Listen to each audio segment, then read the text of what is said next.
Okay, now we're going to show you the naan that is going to go with your hummus. So we actually filmed this a week ago and we're pretty new to this. I didn't realize how much my phone was going to hold. We have some other camera options, but we're having problems with them. So this is still going to be called a recipe testing because that is how it was originally filmed. Naan is a flatbread. It's an Indian flatbread usually. There's also roti and pita and things to that extent. So it's all in the same kind of family. It is leavened because it has yeast in it, but usually it's considered one of the flatbreads. So let me show you this, and then I'm going to hand it over to my kiddo, and she is going to help me do this so I can use two hands for some of these ingredients. Okay, as you can see, our yeast is happy. All right, this, I will link the recipe below, but this is 2 teaspoons of active dry yeast, a teaspoon of sugar, and half a cup of lukewarm water. I went a little warmer on the water because the bowl is metal and it's cold. Active dry yeast, please watch our video on yeast. It will explain why active dry yeast went into this. It's a water mixture, and it'll explain to you why this one over instant yeast. Okay, so they are nice and bubbly. We have got them nice and warm with the water. We have fed them lots of sugar, and now we're going to use the recipe ingredients, but yeah, we're not doing it in the same order. So we have some yogurt. This is the only plain yogurt I could find at the grocery store, so we're going to use some yogurt. We have salt, we have egg, we have vegetable oil. So this, sorry about my lighting, this is the flour I need, and then that's a little cup of flour because I'm trying really hard not to add too much flour when we're in the mixing process. So I'm going to give you to her. So let's do this. Let's add this yogurt. Sorry about the squeak. I try not to leave too much behind.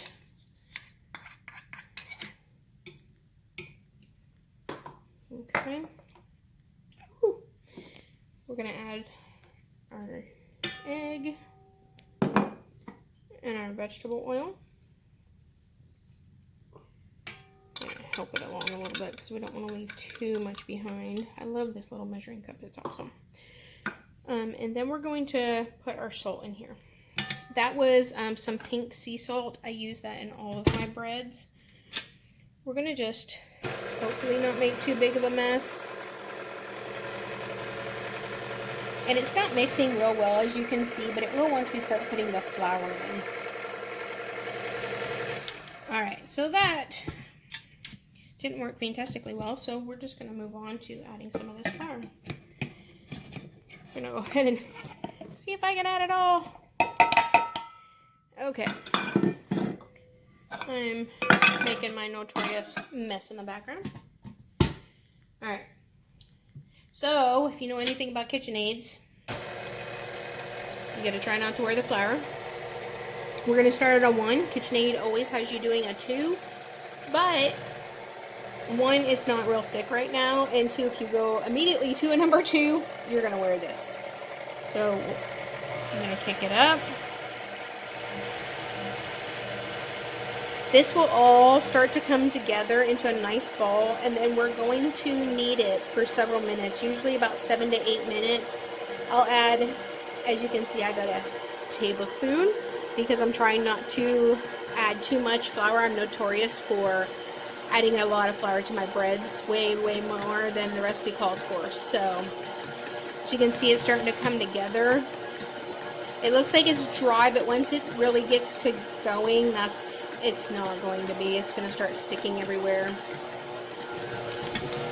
Probably have to just scrape it down. Oh, I picked it up.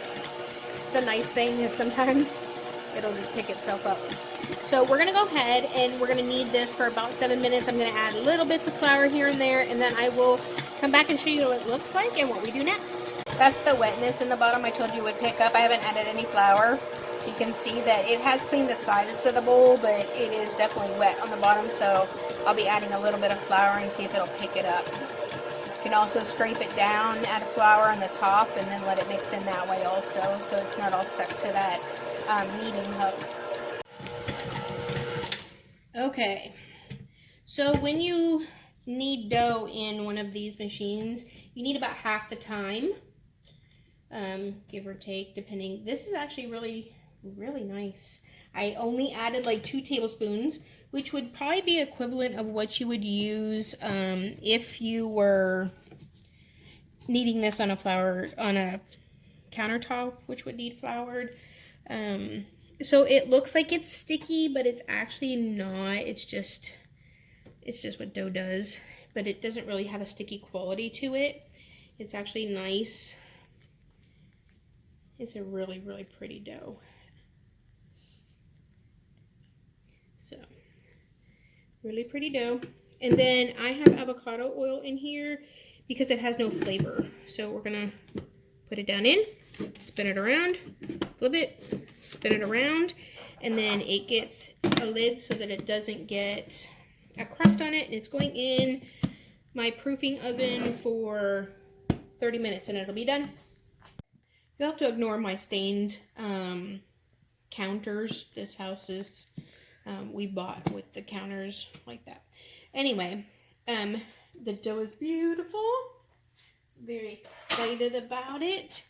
So we're gonna go ahead and pull it out of here. It just lifts right out. A little chunk.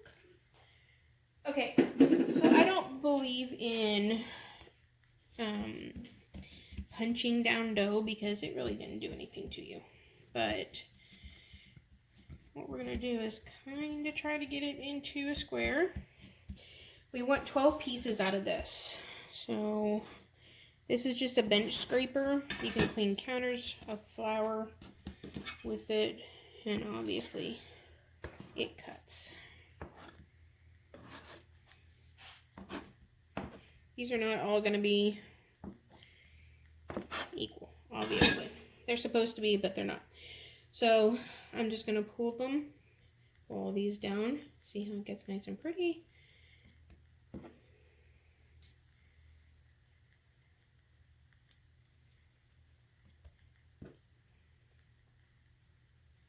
While we're doing this, we have a cast iron skillet heating up.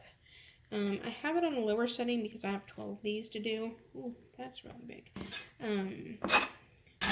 But I'll turn it up here in a minute. Get it nice and hot. When I filmed this the first time, I actually screeched when it worked. And I'm kind of sad that we had to get rid of that video because I legitimately was like so excited. So, alright, I'm going to finish these up and then we will show you us putting them in the pan. We're just going to roll these out until they're pretty thin, like maybe tortilla thickness. And then we'll throw them in the pan. Okay, so one of the big things you need to remember is if it starts springing back, so this is springing back but not overly. If it like really starts springing back, like sometimes pizza dough does, that is when you want to let it rest for a few more minutes. So I like this little rolling pin for stuff like this. That's all you do. Try to get them even, and then we will throw it in the pan. So this is, see if it's ready. See how it nicely flows? That's a hot pan. Okay, here we go. It's still as exciting as it was the first time. That is so freaking cool. It'll start bubbling like a pancake. And like if you buy the ready to cook tortillas, they do the same thing. We're gonna let it go for a second. Looks like it might be. Yep. All right, let's flip it. 1, 2, 3. Oh, it's so pretty. You're gonna do that 12 times. You're gonna put them on a you can do a plate with some napkins. That's probably what we will do since they're a little oily. So the other thing I forgot to mention was if you wanted to add flavorings like garlic or herbs, do that in your mix. Before you add all of that flour, you can add those things in and then it'll be well combined. I may have put a note in there to tell you that, but I'm just reminding you, you can do all kinds of things with these and they are delicious. I will link the recipe I actually used, and she talks about how to top them. So, hope you enjoy.